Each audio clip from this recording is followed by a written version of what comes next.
Finansinės ataskaitos yra struktūrizuoti dokumentai, atspindintys įmonės finansinę būklę, veiklos rezultatus ir pinigų srautus per tam tikrą laikotarpį.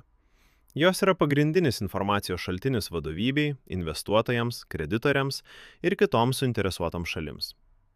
Pagrindinės finansinės ataskaitos yra trys: balansas, pelno ir nuostolio ataskaita ir pinigų srautų ataskaita.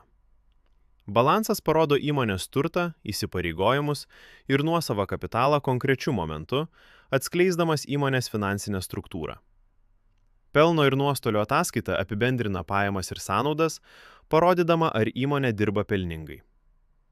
Pinigų srautų ataskaita leidžia įvertinti realų pinigų judėjimą ir likvidumą, atskirdama veiklos, investicinius ir finansinius srautus. Finansinės ataskaitos įmonėms yra privalomos pagal nustatytus įstatymus ir jas reikia rengti pagal priskirtus arba pasirinktus apskaitos standartus. Skirtingo dydžio įmonėms taikomi skirtingi finansinių ataskaitų reikalavimai, tačiau bet kokiu atveju juose numatomi pagrindiniai finansiniai duomenys, iš kurių galima spręsti apie įmonės veiklos sėkmingumą ir būklę.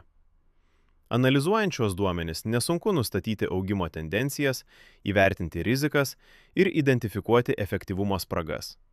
Tačiau svarbu atsižvelgti į kontekstą. Apskaitos principai, vienkartiniai įvykiai ar ekonominės sąlygos gali turėti įtakos rezultatams.